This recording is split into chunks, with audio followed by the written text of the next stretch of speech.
the rotation of Jeremy Ferguson as well, which sort of eliminated them pretty much from the title race at the start. But a commanding race by John Harrison. He did exactly what he needed to, and kept the pressure on, and really just kept himself calm at the beginning of the race. Now there's a hole in pole position where Jesse Menske should be, which is a little bit alarming. So it means that John Harrison is alone on the front row of the grid. I think he's just possibly clarifying whether or not we're going to get 2 green flag laps here. It's been declared a wet race, so I think that's what will be happening. Yeah, I'm surprised that we haven't seen Jesse starting the race there. The team pulled out all the stops overnight to get that car back in one piece again after yesterday's first corner contact. So I'm surprised that he hasn't taken the start. Third place is Tim Berryman, who had an excellent drive to finish in third yesterday. And then we have got Andrew Ferguson, who is going to be competing in the 46 car. I think the only thing I can surmise with Jesse is he might be electing to start from the pit lane to avoid repeat what happened yesterday. There is Mike Cantillon, who was another of the drivers who got a little bit involved in the first corner incident. And Jamie Constable is going very, very well until the car developed a bit of an issue, and so he was forced into retirement yesterday, but he is an outside bet for the podium. This is the first of the Supersport cars, Scott Mansell, and Scott dominating in the Enduro Championship race yesterday, although he did have a little bit of a scary moment when he made contact with Ron Fletcher whilst lapping him. Then we have got Scott Malvern, who is starting in number 8 car he shares with Nick Jones. John Corbett is next up on the grid, one of the Australian drivers. I think was a bit delayed with some of the first corner drama yesterday, which is a shame because he has shown good pace otherwise through the course of the weekend. So Jesse Menzer not there, and this is how they would line up. So Menzer not in pole, John Harrison alone in the front row. Then it's Tim Berryman, Andrew Ferguson, row 2, Mike Cantillon and Jamie Constable, row 3. Clear of Scott Mansell and Scott Malvern, a very strong first row of the Supersports. And then John Corbett and Simon Hulton. Hulton, another driver who got caught up in other people's incidents early on yesterday, but here's a quick race of the Swedes. Steve Burgess in 11th. Ben Dimmock once more to the fore of the sprint championship races. He lines up in 14th, and his main rival is Brian Caldwell in 16th. Hopefully Paddy McLuhan is there. Indeed he is, after he suffered an issue on the formation lap yesterday. And Marcello Marataiotto is starting in the car that he shares with Michael Frey. Stuart Mosley worked wonders from the very, very back of the field yesterday, and we will see if he can do the same again here. And Jack Bartels eventually finishing in second place. There are banks of dark clouds rolling in and out. There is the very, very faintest beginnings of a dry line here, and the right call on tyres is going to be really tricky, Will. Yeah, you're absolutely right. And the Dunlop wet tyre here will go a long way on a drying circuit. But with such a long lap, ultimately it's going to be a great advantage to get onto those slicks as soon as they possibly can. So I think we'll see a great deal of activity in the pit stops. I mean, I understand that there's only around 5 cars that are on wets, and it's just starting to rain now. I admire your telepathy, as well, that is going to be very, very interesting, particularly as the race has been declared a wet race. What that means is that they get an additional green flag lap. What it also means is that the race director will not intervene if the rain comes down more heavily and more steadily. And always the challenge here at Spa as well is that it can rain on one side of the track and not another. And at the moment, I would suggest we are just in that interval between where the wets, it's not quite damp enough for wets to be effective, but it's still a little bit too greasy for it to be comfortable on slicks, even with the huge amount of aerodynamic grip available to these drivers. Yeah, I'm wondering if we'll see quite a few of the wet drivers maybe staying offline or taking it slightly. And in fact, yes, you can see spots of rain there on the camera. So maybe the higher parts of the circuit up towards Lake Coombe, we could already see a much wetter line developing. Yeah, this is the moment where the drivers go, uh-oh, this is not what I wanted. When the weather begins to change on a formation lap, And particularly, as we alluded to yesterday, there are very strict regulations governing the number of people who can work on a car in the pit stops.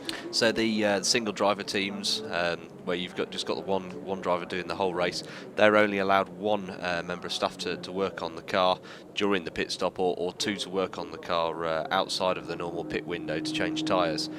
With a 2-driver team, then that allows you an extra person simply because you've got the seatbelts in the stops. But for the tyre change, it's the same. So yeah, it's very, very tightly controlled. Obviously, keeps the cost down in the championship, but just adds that extra element of skill and pressure for this pit crew. What it also means is it's not the work of a moment. And we've got, and that's Jesse, isn't it?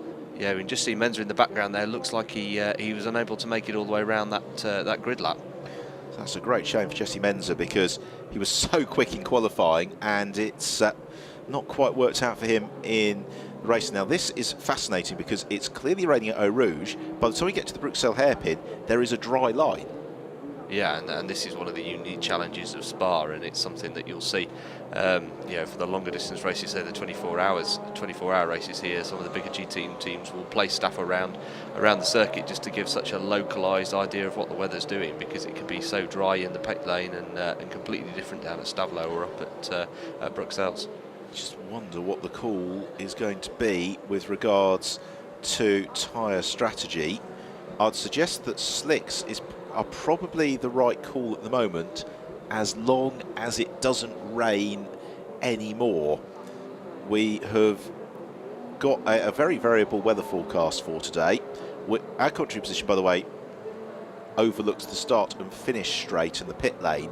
We can see very dark clouds over La Source, but what we haven't got is a vista over the far side of the circuit, and therefore we couldn't really tell you what the weather's looking like over there. There is Scott Mansell, who was imperious yesterday, except for the misunderstanding about the rights to the same piece of tarmac with Ron Fletcher.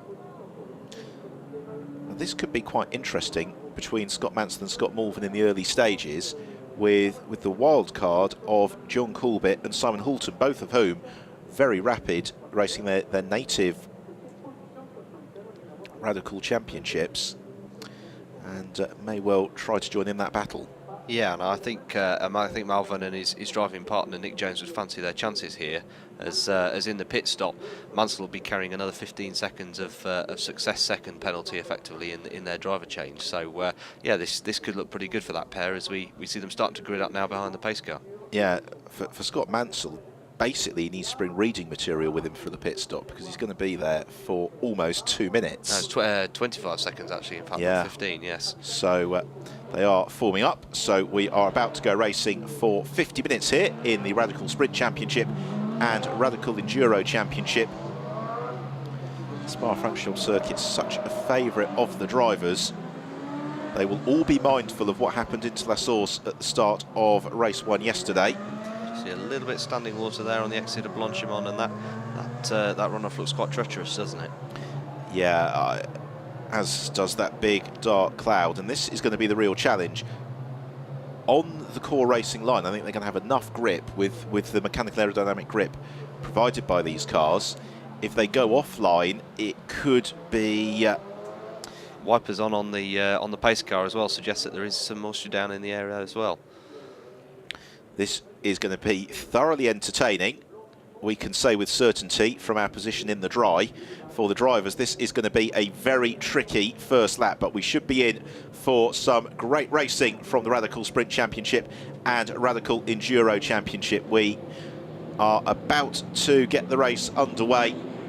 John Harrison alone on the front row of the grid, pacing the field through the bus stop chicane. Once more, they are very tightly bunched, as they were at the start of yesterday's race. As we wait for the lights on the gantry to change, into the pits goes Ben Dimmock. He is changing tyres, as is John McLeod at the back of the shot. Meanwhile, the race is underway, and this is a cleaner start than we had in race 1, except to say Scott Malvern busy defending from Steve Burgess. It's Harrison who leads from Berryman and Constable. There's a queue of SR3s to the inside at La Source, but fortunately they were all through safely. Somebody goes around is that John Corbett, who has rotated in the black car? We will find out in due course. He's sitting duck, somebody else rotating. I think that was Mark Crader there as well, just rotating there. And again, it looked like Scott Mansell was just blocked in by the RXC Spiders in front of him there. And and John Harrison takes a rotation at the top of Radion. And that would have been a scary one for John Harrison. This is the slipperiest section of the circuit, and Harrison was the first driver to encounter the limitations of the grip.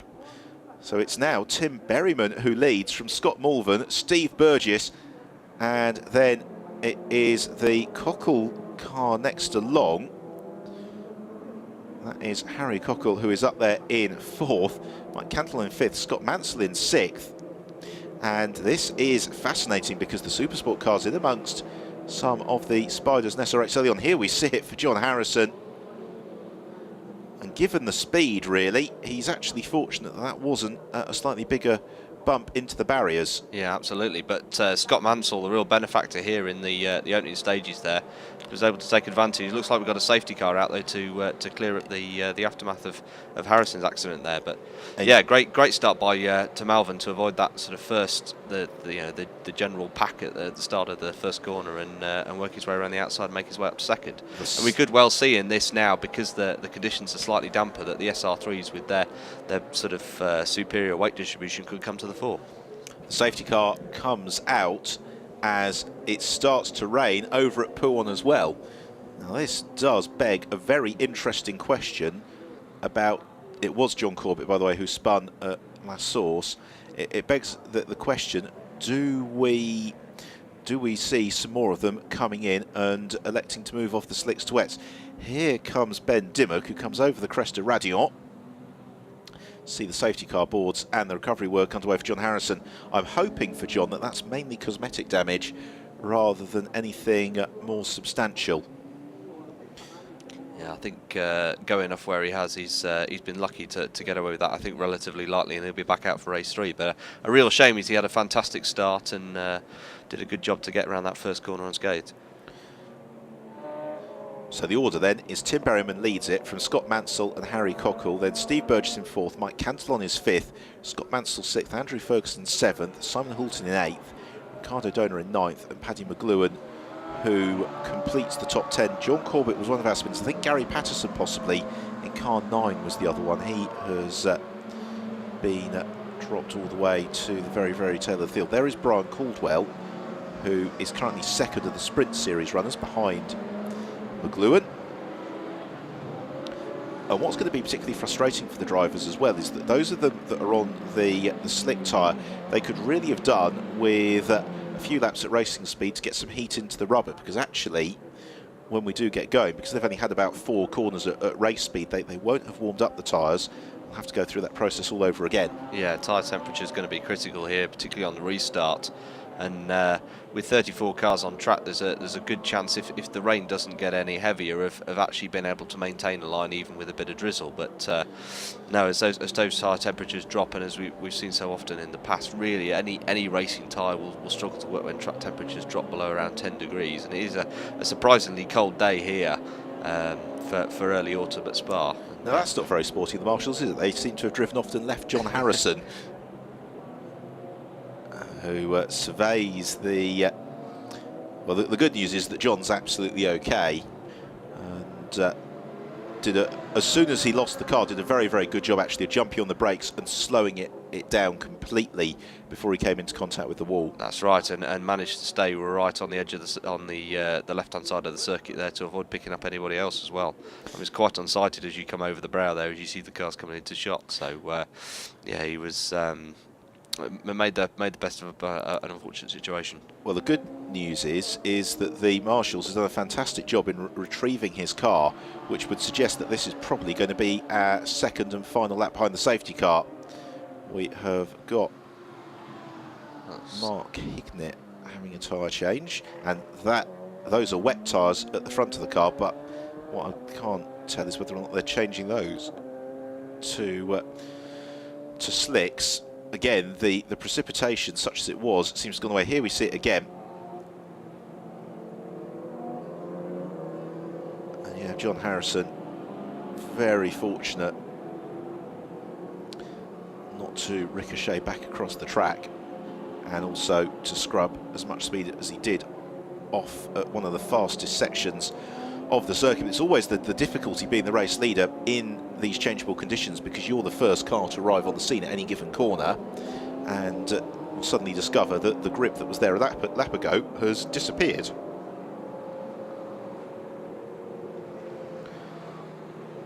Last time through, we had a little bit of a shower at Pouhon. Whether or not we're going to have any more spots on the camera lens, we'll find out in a second or so's time. No, we don't. And again, looking from the commentary box window, the sky a little bit brighter than it was at the start of the race, so that could have just been some passing drizzle. There is Paddy McLuhan. Didn't get to race yesterday, but very, very rapid competitor is Paddy. He is just clear of his principal sprint championship rivals in the form of Brian Caldwell and then Martin Verity. Verity is the white number 25 car with the red roll hoop, turning through the picture now. Driver will be frustrated with all this is Stuart Mosley. He got himself up to 17th place by the time the safety car came out, but he has lost a couple of laps and the opportunity to make ground from there. And likewise Malvern as well. Of course, he would have been really hoping for an opportunity to make a breakaway and get some clear air between himself and Mansell before the handover to Nick. Not seeing any indication that the safety car is coming in on this lap. Yes, now we do, because the safety car lights are out and the safety car has pulled away, and it's Tim Berryman who is now pacing the field.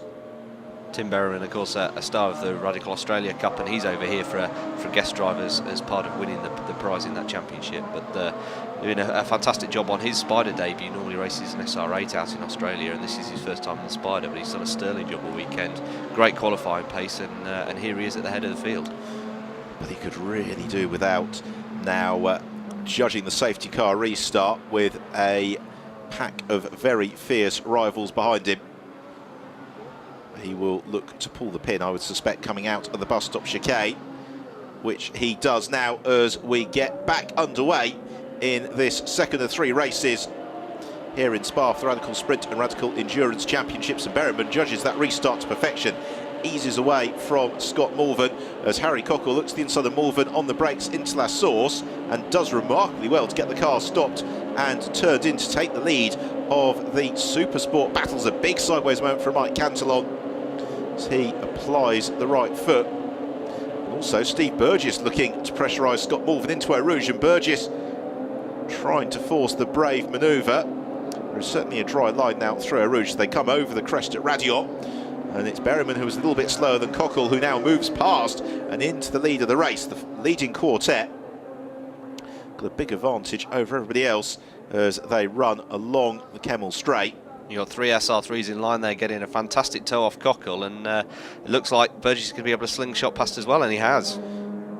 Berryman slipping down into fourth as Harry Cockle looks to break away from Scott Malvern. Steve Burgess, as ever for this serial competitor in Radical Racing, right at the sharp end of the championship, just having the car exactly where he needs it to be. He's gone with this leading break. In fourth place, that's Tim Berryman. Fifth is Mike Cantillon. Sixth is Jamie Constable. Seventh is Scott Mansell, who appears to be a little bit frustrated behind the Spider. Yeah, looking to challenge Constable to make a pass as well, but just finding the extra width of that Spider a little bit difficult to pass at this moment, particularly as his line's so compromised by that wet-dry difference across the circuit.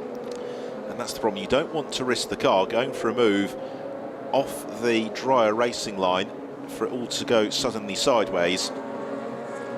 At the same time, Mansell has clearly got more pace than Cantillon, and now he looks at the move coming out of Pouhon, or Jamie Constable rather, and Jamie Constable doesn't want to give it to him, does he? He moves across and defends. No, some great defence there by Constable, and realised exactly where Mansell was going to have to place the car for the next part in the entry into the PIF path, so covered his line really, really well. Meanwhile, Tim Berryman under pressure from Cantillon again into Staffelo section of the circuit, and now Mansell goes through past Jamie Constable, who just veered a little bit offline. This is going to be, he's got two more Spiders to deal with in the form of Tim Berryman and Mike Cantillon.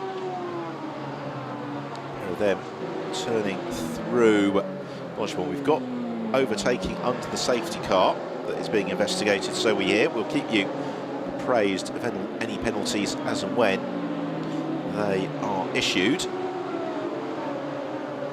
Already Scott Mansell has closed right up to Mike Cantillon. He's dropped Jamie Constable, who has got Andrew Ferguson, Simon Halton and Ricardo Dona behind him, and then here comes Stuart Mosley. Yeah, and this is I can see the fight with Tim Berryman and Mike Cantillon causing the chasing pack to really close up. So in the next lap or so, there's going to be 5 or 6 cars here that are all battling for track position as this leading pack gently bunches. They come down for Mosley already. Mike Cantillon is being caught by Scott Mansell. It's Harry Cockle who leads the race. Second place is Scott Mulvin. Third is Steve Burgess. There they are. This could be a really intriguing second half of the race as well, actually, because Nick Jones and Ed Cockle are not dissimilar in terms of their race pace.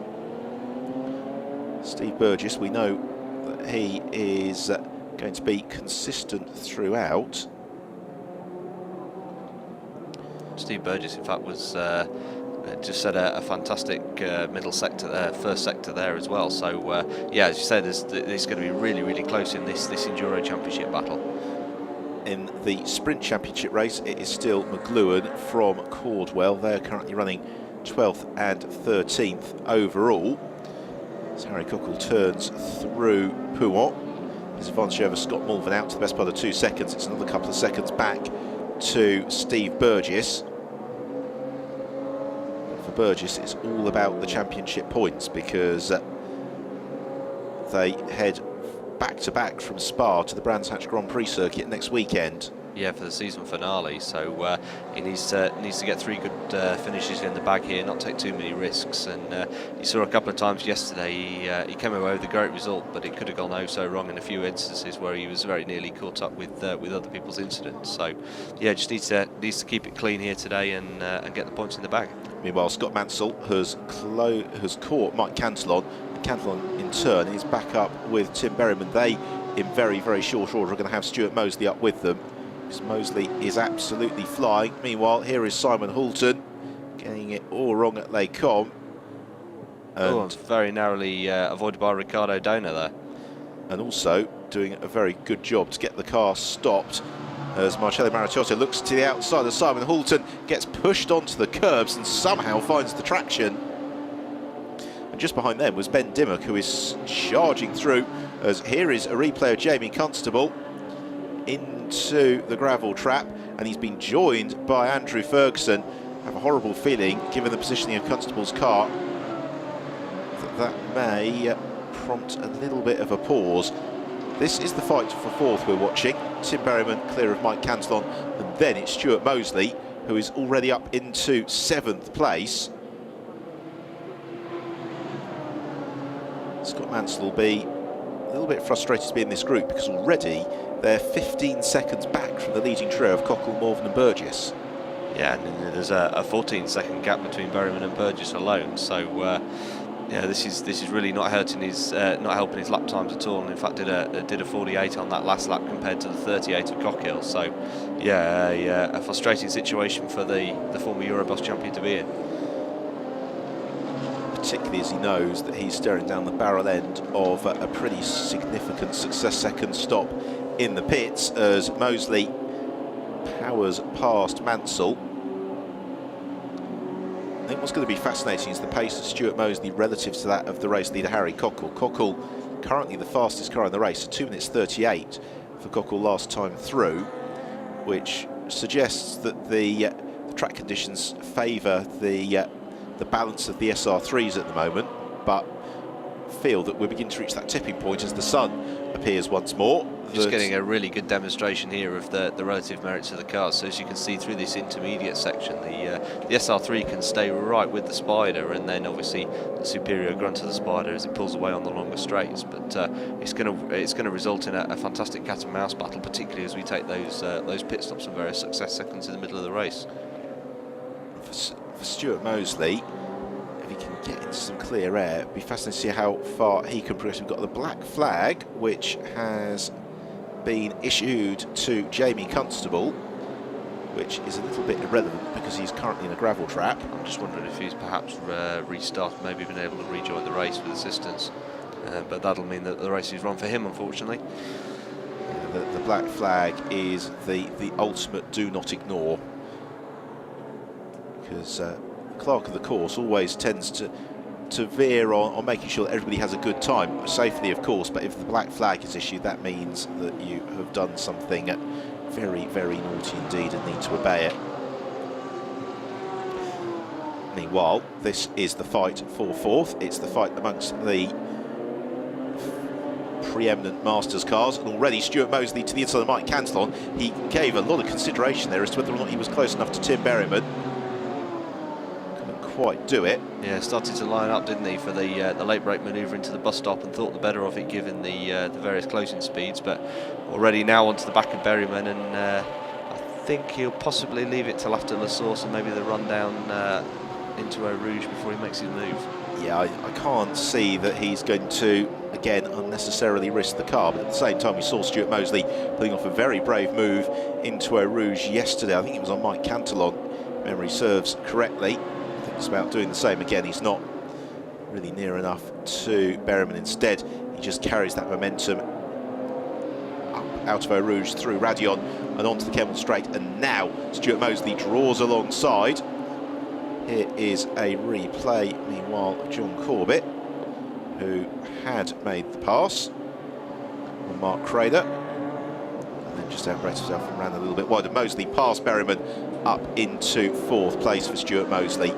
Now, can he do anything about reeling in the leading Supersport cars? Yeah, so just 2.5 minutes to the opening of the pit window. So it's a 10-minute pit window, and he really sort of needs to make hay now, and hopefully he can reel up the gap to those leading SR3s. So Stuart Mosley to hand over to Jaap Bartels at the mid-race point. Tim Berryman and Mike Cantillon just behind him will be doing the whole race single-handedly, as will Scott Mansell. Harry Cockle, the race leader, he passes over to Ed Cockle. Scott Malvern to Nick Jones, and Steve Burgess again, another solo effort. The pit window open from 30 minutes remaining until 20 minutes remaining, but crucially they can't pit in until they've gone past the board that says pit window open, so that means that really it's from about 28 minutes remaining until 18 minutes remaining once they've all gone past it, because also the pit window is closed when they go past the board saying pit window closed. More adventures at Les Combes. A spin for David Evans, I think. Yep, yes, well spotted. Yep. Here is our race leader, Harry Cockle. His lead over Scott Malvern is up and out to 5.2 seconds. Last time around, Malvern half a second quicker than Cockle, but at the same time that is a comfortable margin for Harry Cockle. Steve Burgess in third, now 15 seconds back from the leader, but still a long way clear of the likes of Scott Mansell. So next time through, Harry Cockle will see the sign saying pit window is open. Moser applies with a 2:33, so the hunt is now on. Really is. And Mosley 6 seconds quicker than Steve Burgess, only 13 seconds back from Burgess. And that's interesting. Just calling off his tyres a little bit there along the Kemmel Straight. Now I wonder, particularly given how quickly he got to the front of the field here, Harry Cockle, whether or not he has gone with wet tyres. Yeah, I would think so. With the slightly softer compound of the wets, it wouldn't be unsurprising in these conditions to have seen him be able to pull out of an advantage. But they're not going to be able to last the race distance if the conditions stay like this. So yeah, they're also almost certainly going to be looking at a tyre change during that pit stop. Tim Berryman has been passed meanwhile by Scott Mansell, and Berryman along the Kemmel Straight able to immediately repay the favour. Is he? Scott Mansell just about holds on to the place. I think the camera angle foreshortened it to look a little bit more precarious than it actually was. The former Euroboss racer in a Benetton. We have got a drive-through penalty for Ben Dimmock for overtaking under the safety car. And Dimmock, of course, is the current Supersport sprint championship leader. So this is not what he needs at all going into the Brands Hatch weekend. No, certainly not, particularly as he's worked himself up to second amongst the sprint championship runners. Yeah, that's right. Closest rival, of course, Paddy McLuhan, currently leading that championship here this weekend. Well, the pit window is open next time they come past, and they'll see that board. So it's going to be at the end of the lap after this one when they start to be coming in. Meanwhile, Mike Cantillon and Scott Mansell busy doing battle. They've dropped Tim Berryman. They have been dropped by Stuart Mosley, and Mosley is having another excellent lap. So the question, therefore, as Scott Mulvin has closed right onto the tail of Harry Cockle at the very front of the field, and to me, Will, that suggests that Cockle is on wets and Mulvin is on slicks, because Mulvin was 5 seconds quicker than Cockle last time through. Oh, we just see a slide here for Michael Verges. It's or, Jeremy Cottingham, yeah, just making a slide. And a change for the lead of the race. Scott Mulvin is through past Harry Cockle. I suspect that Harry will be in at the end of this lap to get some slick tyres fitted. I suspect also that Steve Burgess has gone with slicks as well. Yeah, the sunshine's just filtering through the clouds here, and I think the track's drying quickly, so the conditions are changing very, very quickly on track, and the balance is clearly swinging in favour of the slick-shod racers. Certainly is, but at the same time, I think that it's possibly been the right strategy for the Cockles, depending on how long they spend in the pits. They've been able to build up a very, very substantial advantage over their rivals. It's a lovely shot of Scott Mulvin and Harry Cockle heading down into the Bruxelles hairpin. Road just plunging downwards. Stuart Mosley running in the same sort of pace as Scott Mulvin last time through. And for Mulvin and Jones, this starts to look very, very handy as well by the time that you play through the success seconds. Yeah, we'll just see a replay of the pass here. So Mulvin did a great job, got himself hooked up on the inside of Coquelin, and really with an excellent drive down into the entry into Eau Rouge. There was nowhere for Coquelin to go. He had no answer to that. Now this is an opportunity for Scott Mulvin to kick loose and really build the buffer for he and Jones. They have only got 60 success seconds in the pits. That's compared to 70 for Harry Cockle. And Steve Burgess has got 60 success seconds as well, but he's 15 seconds back, and his poor mechanic is likely to have to change 4 tyres before Steve can get back underway. Yeah, already you can see visibly the gap between Mulvin and Cockle has drawn out considerably, and now nearly 5.1 seconds in the space of a lap. Brilliant stuff from Scott Mulvin. He has set the fastest middle sector of anybody in the race on this lap. He flicks the car through the bus stop chicane. Meanwhile, John Corbett does as he did yesterday, and that is come in for a very early pit stop. Across the line for Mulvin, a 2 minutes 30.9. That is the fastest lap of the race. Now that is interesting. Harry Cockle hasn't come into the pit lane. No, you did see him there, sitting offline. So trying to keep those tyres cool. He's clearly seen the best of those. Yeah. Now we see Burgess has just been overtaken by Chip Mosley, so he's on a charge too. Stuart Mosley, a 2 minutes 29.8 on that last lap, fastest lap of the race, and that includes catching and passing Burgess. We're on to lap 9. We are just about approaching half race distance. Scott Mulvin is our race leader. Harry Cockle is in second place. Stuart Mosley is third. Steve Burgess is fourth. Mike Cantillon fifth. Scott Mansell is sixth. Tim Berryman is seventh. And Paddy McLuhan is in eighth. In terms of the various championships at play, while Scott Mulvin is the leading Enduro championship runner and Paddy McLuhan in eighth is the leading sprint championship runner. Yeah, the question really here is going to be how can Jaap Bartels, who will be taking over from Mosley, respond to Malvin's pace when he's superseded by Jones. And I think this is going to be very, very close as the end of the race approaches. Here's just see a brief lock up there perhaps by Burgess. I think it was possibly a puddle, as that is a look at Mosley's move. Now that is going to be a really fascinating dynamic, isn't it? The pace of Nick Jones versus that of Jaap Bartels in mixed and changeable conditions as the sky gets darker again, and you do wonder what sort of judgments are being made, possibly about what the weather radar is saying and whether or not they can actually gamble on keeping the wets on in case it rains again. In these conditions, it's really all down to a driver's judgment. There's very little the team can do with such a long circuit and the massive gradient difference at the circuit here at Spa-Francorchamps high in the Ardennes Mountains. It's very much down to what they're feeling and the moisture on the visor. Just seeing a handover here, that's Maritotto getting out and handing over to Michel Frey, the European Le Mans Series driver. Now, what was also interesting there is it would appear as if Maritotto was taking off wets and putting on slicks, but none of the front runners have pitted in yet. Now, this is quite interesting that we're having actually a very quiet opening to the pit window. Clearly, everybody is waiting for as late as possible to see what the weather's going to do. Yeah, bulk of the field just hedging their bets and waiting to see whether or not these dry skies continue. Oh, we see some contact there. That's it's Yanni Herpia who came Mark into Higgins, contact, I believe, isn't it? Yes. Yeah. So just a little bit of a misunderstanding there on lines, I think, and Hignett left with not very much space at all. You could see Mark was looking at Yanni saying, please don't turn across, please don't turn across, please don't turn across. And unfortunately, I mean, the good thing is the cars are built of strong stuff and they'll have been back on their way with the loss of only a couple of seconds.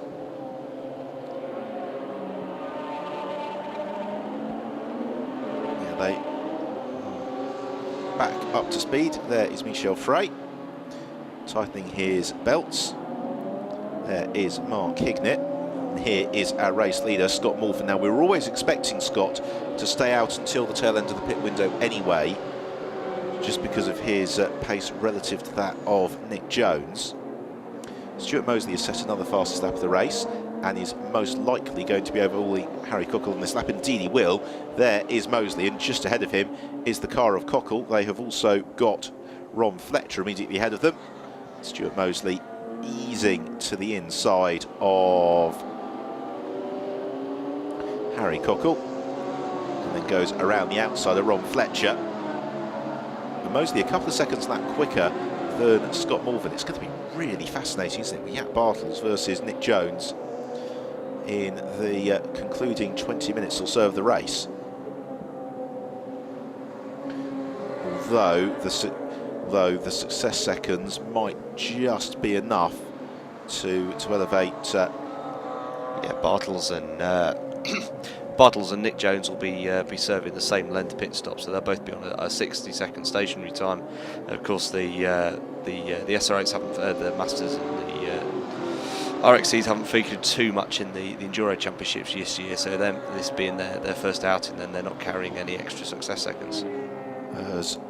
Mosley forced to go very wide round the outside there to pass a back marker. Meanwhile, Elliot Goodman comes in and that is out of 16th position. So a number of the midfield runners now deciding to peel in for their pit stops.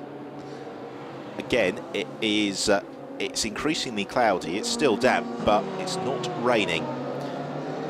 Harry Cockle, well, his wet tyres are well and truly cooked. He's now a good 10 seconds a lap slower than the cars that he's been dicing with, and they decide that is enough. He is in to hand over to Ed Cockle. They've got another car just immediately ahead of them, rolling into the pit lane. That is Yanni Herpia.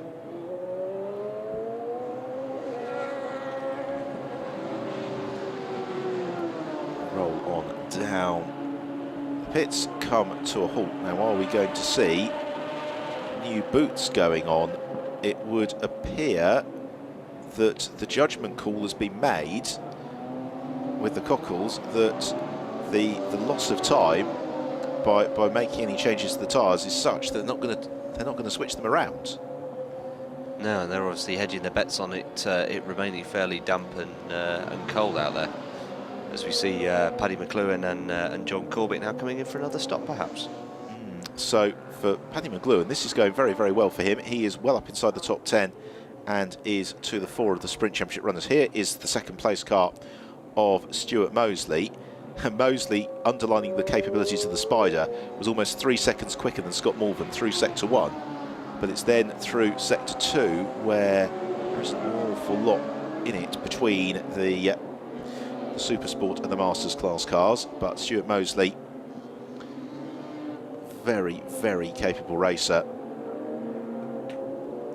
Yeah, and indeed, even through the speed trap, there's only some 6 kilometres difference per hour. So, yes, fairly equally matched here between the two classes. As we see a hive activity, and there's a little bit more moisture again on the camera there through the lower part of the circuit. There certainly is. The pit window is closed now because we have got under 20 minutes left in the race. But the cars that are currently out on track, they won't have gone past the pit window closed board yet, and therefore...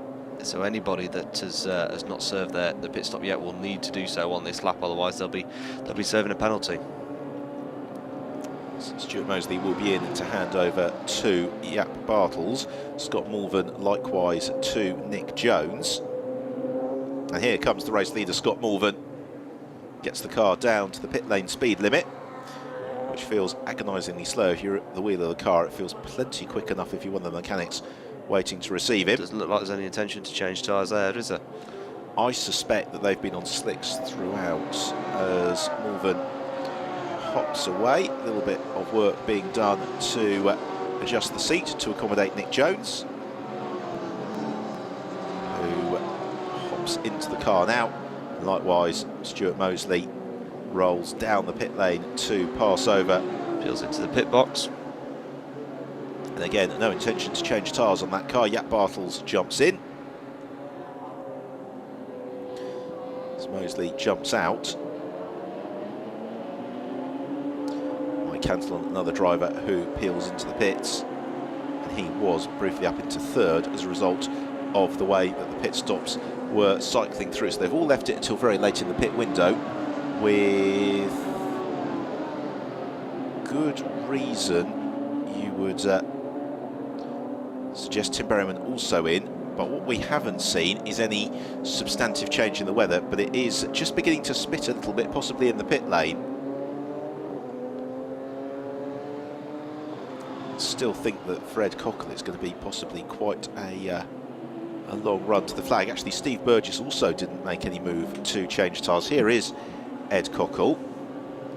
So we don't know for certain who were on wets and slicks, but I think we'd have to assume the way that Harry Cockle just took out lead of the race, and then the way the pace suddenly dropped off, that he and Ed Cockle are on wet tyres, and that possibly Steve Burgess is the same. Yeah, and indeed, you see there again, staying offline. There's quite a clear, dry line there, and it really for him, the key thing here is going to be if he can stay and clear out, it's going to make his job much easier than if he suddenly finds he's going to have to defend or fight for position. If he can stay and clear out, at least he can keep his steering inputs minimal and the braking and acceleration fairly consistent. But it's not going to feel very nice towards the end of this 50-minute race.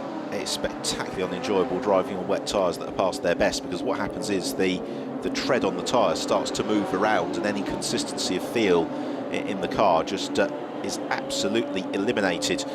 Scott Mulvern has handed over to Nick Jones, and it's Jones who is, as we understand it, our race leader. We will confirm the positions at the end of this, the 12th lap of the race. And there we see through the intermediate sector about 8 seconds Jones advantage over Jaap Bartels, with Mike Cantillon in third, Tim Berryman in fourth, Ed Cockle in fifth, and Paddy McLuhan in sixth, and leading sprint championship runner. Now there's the gap. Jaap Bartels is closing up onto Nick Jones. I suspect if it stays dry that Jaap Bartels, just with the immense pace of the Spider, will probably be able to get past him and score the win.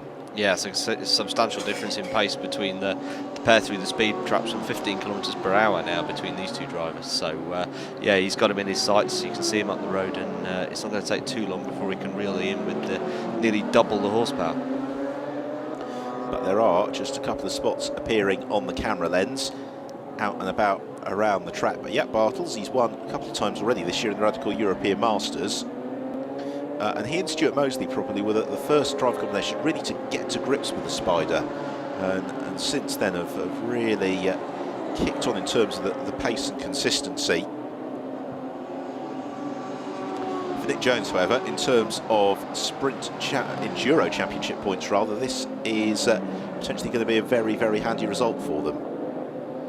Yeah, it's they've come on huge amounts throughout this season, as again they've learnt the new for 2015 SR3 RS, and there are some significant setup changes before that between that and the outgoing RS. So yeah, they've sort of finally found a sweet spot, and the results are starting to come. And yeah, I can expect to see very bright things from this pairing in the future. Across the line for Jones, his advantage over Bartels is just a couple of seconds. In third place, it's Mike Cantillon. Now that could be interesting. Mike Cantillon versus Jaap Bartels. Yeah, very equally matched pairing, and of course an identical RXC Spider machinery. Cantillon actually, yeah, he does look to be noticeably close to this lap, doesn't he? Partly it is a little bit of a red herring, because to compare lap times, last time I think was an outlap for Jaap Bartels and Nick Jones, whereas Mike Cantillon was on a full-blown racing lap. So we'll see whether or not Cantillon is going to be in a position to chase down Jaap Bartels over the next 14 minutes in due course. Meanwhile, we're almost certainly going to see a change for the lead of the race on this occasion. Here comes Cantillon in third. It's then 18 seconds back to Tim Berryman in fourth, which is no particular concern. Fifth remains Ed Cockle, but he is going to be overhauled fairly shortly, I'd suggest, by Paddy McLuhan, who's only 4 seconds back. As the challenge for the lead from Jaap Bartels, he goes the inside of Nick Jones, and I suspect Jones, with an eye towards the championship, an eye towards the Enduro Championship win, wasn't going to make it too hard for the Spider. So now that Jaap Bartels has got some clear air, has he got the pace to withstand the chase down from Mike Cantillon? I think Cantillon here, if he's able to fairly quickly negotiate these two SR3s in front of Crader and Nick Jones, would fancy his chances. I'd agree. Here's another look at it. Jones defended, then washed out a little bit wide. Yeah, just perhaps concentrating on his mirrors there, just slightly missed his braking point and ran wide on the entry into Bruxelles, and that gave Bartels an easy opportunity to take the pass and the lead. And he also resisted the temptation to turn across and do something silly. Now, through Fania there, we saw a couple more spots on the camera, and it's now raining quite steadily over the pit lane. The shower has just suddenly moved in and is dousing the track. That's what Jaap Bartels is going to arrive on the scene to find at the end of this lap. And well, this is one of the wonderful things about coming to Spa in September. The weather is variable, and that is going to be a big moment for Michel Frey, who somehow avoids a monster impact with the tyre wall at the top of Eau Rouge. Yeah, glances off the same point on the Arco that his co-driver met just 12 months ago. But yeah, very lucky to get away with a fairly light contact there. But unfortunately, that'll be race ending for that duo. Yeah, that, as the replay started, it was almost history repeating itself. Fortunately, just a little bit of a dink for the rear wing. Cantillon forced to go the long way around there, around Nick Jones, but makes the pass stick, and now the chase is on to Bartels. Certainly, of course, they'll be meeting the waved yellows in just a few moments' time. 4.9 seconds separate the pair of them as they head down towards Eau Rouge. The rain that was coming down in the pit lane has stopped as suddenly as it arrived. Eau Rouge looks very slippery, and there's Bartels, who loses at the top of Radion and crunches into the wall, and Mike Cantillon takes the lead of the race. And it's exactly what we feared, that the rain coming down once more. The first car on the scene, Jaap Bartels, and he's damaged the front suspension on that car. I suspect he's back underway. Quite literally a dramatic turn of events there. There's obviously a considerable amount more moisture at the top of Radion than we can maybe see on the camera, and that's caught two drivers out in a very short time. Well, Jaap Bartels, it looked as if the car was out of alignment. Yeah, I would say that car's, yeah, certainly the front area. You can see the damage there as we see a replay again, very similar to Harrison's incident earlier on, and goes nose into the barrier. Not very little control there as he hit the grass. I suspect that oh gosh was going through his mind quite strongly as it pitched sideways. Then, fortunately, once more he was able to bring the car to a much slower speed by the time which he arrived at the barriers. As the weather has this twist and turn into the final 10 minutes of the race, the conditions worsening dramatically, and that has promoted Mike Cantillon up to lead the race. Second place is Nick Jones. He leads the Enduro race. Paddy McLuhan is in seventh. He is our sprint championship leader, and at the moment though, this is arguably on most sections of the circuit psychological rather than track surface changing rain. There's still that dry line, and therefore the slicks should still be pretty operational. Yeah, I'm sure though, having seen Bartels turn fairly quickly left there, that's going to have placed some seeds of doubt in Cantillon's mind, and he just needs to keep a clear head and just maintain pace and yeah, keep that tire temperature up. That's the key thing again, as you said. As soon as the pace starts to drop, the tire temperature will go down, and then you're just creating a bigger problem for yourself. But doesn't seem to be any issues on this lap. He's really doing what he needs to do to hopefully take his maiden win here on the radical European scene. Across the line goes Mike Cantillon. He leads the way into the 15th lap of the race. We've got just over 9 minutes remaining, so time for 4 more laps, unless there is real inclemency and it slows the pace of the race down substantially. His lead over Nick Jones is now 12.1 seconds. This is where it all went wrong for Jaap Bartels last time around, and Cantillon, taking no risks whatsoever, ensures he gives the curbs a very, very wide berth and safely negotiates the challenge of Eau Rouge. Yeah, tiptoes around and so right. Sensibly in Marsh, he's got a good 12-second buffer now from Jones. He doesn't need to take any risks. For Nick Jones, he is 11 seconds clear of Tim Berryman. Will probably be caught and passed by Berryman between now and the flag. Jaap Bartels has not unsurprisingly come into the pits on this occasion. There is Nick Jones, second in the race overall, the leading Supersport car and the leading Enduro Championship runner. We have got a 10-second stop and go, or stop and go penalty, I think, for car 10, Nikolai Arberg Hansen. As Berryman negotiates Lecom in third place. He has got no particular concern about Ed Cockle, who is behind him. Cockle is about to be deposed by Scott Mansell, and they've got Paddy McGluhan about 5 seconds behind them. Well, this has been another very fine drive from Tim Berryman, who has combined great pace with also a steady not unduly risky approach to learning the car. Considering this is, as you say, this is his first outing in the RXC Spider, and to take the step up from racing in the Australian Domestic Championship in the SR8 to here, he's been imperious really. It's been a very, very mature drive from the Australian, and a fantastic demonstration of the skills that radical racers are gaining all around the world.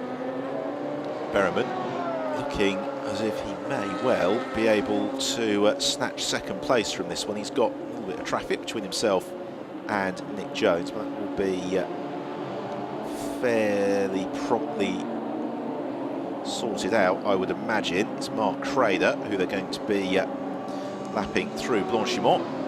Well, Crader not making it particularly easy for Berryman, but Berryman now slides past into the second phase of Blanchimont before rolling on towards the bus stop chicane. Getting on the brakes and slipping through towards the end of the 15th lap. We go into lap 16. 6 minutes and change remain. And now the challenge for second place. Nick Jones isn't going to put up any sort of a fight here for Tim Berryman, who glides around him. Jones retains that Enduro Championship lead. The Sprint Championship race, we've been saying throughout, Paddy McGluhan's been leading. In second place, despite his drive-through penalty, is Ben Dimmock, and in third is Martin Verity. Yeah, fantastic job by Martin Verity as well this weekend. He's done a brilliant job throughout the weekend. A former protagonist of the Radical SR1 Cup, and he's made the step up into SR3s this year, and his skills have been without question on his European debut. Just see Paddy actually has just taken another place. He's been able to overthrow Andrew Ferguson, so he's now up to 6th overall. Scott Mansell, meanwhile, is up into 4th place overall. He is the second of the Supersport runners. So just running down the top 10 then, Mike Cantillon leads. Second place is Tim Berryman. Third is Nick Jones. He is the Enduro Championship race leader. 4th is Scott Mansell. 5th is Ed Cockle. 6th is Paddy McGluhan, who leads the Sprint Championship. 7th is Andrew Ferguson. 8th, Ricardo Donor. 9th, Steve Burgess. And 10th, Ben Dimmock. So it all gets a little bit intimate for Elliot Goodman. Into Lecom. Oh, crunch into the Armco. Very, very nearly. He was doing his best there to try and maintain the slide and keep the car pointing, but unfortunately it looks like a little bit too much rotation and a tap on the inside of Lecom. Again, hopefully that's just a nose cone he's dinked and not any bent suspension. Tim Berryman eases through Fania in pursuit of this man, our race leader, Mike Cantillon.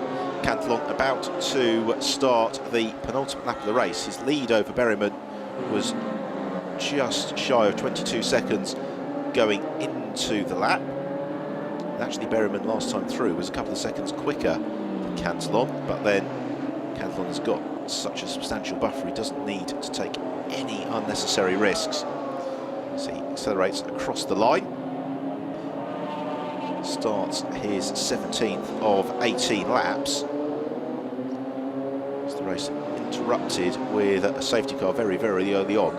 Race 1 winner John Harrison, if you've just joined us, was caught out by the circuit being a little bit more slippery than expected at the top of Radion, pitched around into the barriers. Yeah, Bartels, just as he took the lead of the race, did exactly the same thing.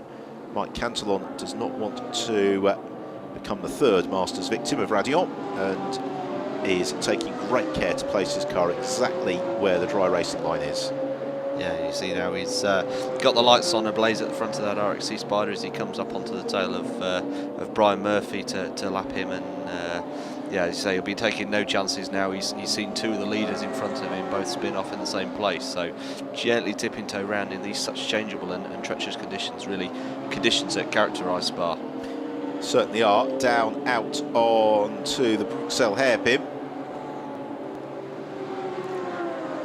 and Cantillon will be glad to see the checkered flag. Here is Scott Mansell, second of the Supersport cars, but not able to go on stage with Nick Jones. Despite that, Mansell has driven phenomenally well to overcome his almost interminable sojourn in the pits, and he is, well, there is a possibility he may well overtake. The moment he's some 13 seconds a lap faster with a 14-second deficit. So yeah, there is a good chance here that he could pass Scott Mansell, the quickest car in the race at the moment, 2 minutes 28.5. He set last time around. Nick Jones needs to possibly get a little bit of a wiggle on here. Mansell, well, we saw earlier on today in the Euro Series race an 11-second deficit being reeled in over the course of the last lap and a half of the race. You just wonder whether or not for this Enduro Championship battle whether Scott Mansell is going to be able to do it. Here comes Cantillon out of Planchemont for the penultimate time. He is about to start the final lap of the race. I think will be probably quite relieved, given everything that has been thrown at him in terms of some of the elements, to see the last lap board being proffered. So into the final lap now for Cantillon. Scott Mansell has just set the fastest middle sector of anybody in the race, and it is 5.7 seconds quicker than that of Nick Jones, which is really quite something. Tim Berryman has just come past that commentary box. He is 20 seconds behind the race leader Mike Cantillon. Cantillon safely through the obstacle of Radion for the last time. He's got a little bit of traffic ahead of him on the Camel Straight. Nick Jones has come through with a 2 minutes 37.0, a 2 minutes 27.0 for Scott Mansell. He was 10 seconds quicker than Nick Jones, and he's only 4.3 seconds back. Yeah, so his elbow's out of time for Nick Jones now if he wants to hold on to that place. This is, and of course, this is for the championship standings as well. So yeah, expect some fireworks now on this final lap. It's a double header next weekend at Brands Hatch.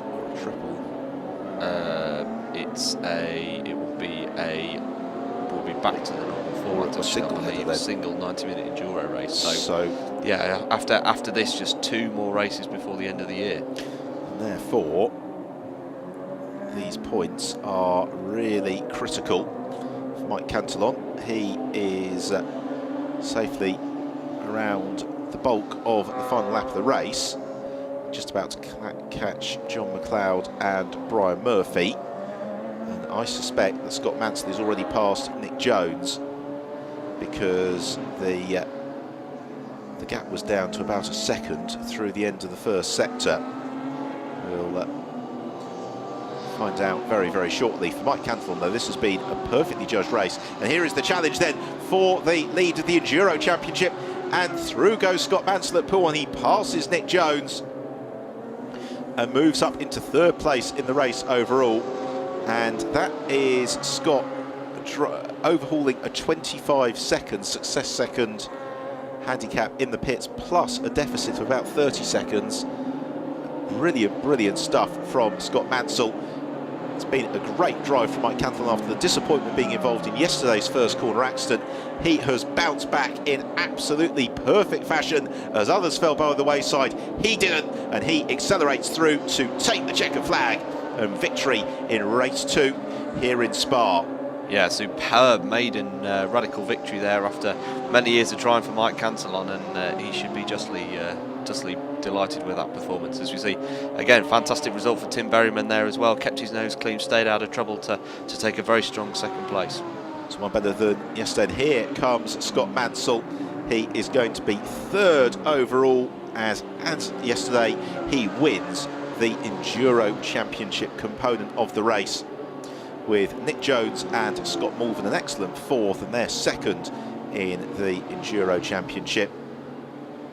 And have another pause. The next car we're expecting to see is Andrew Ferguson in one of the Spiders.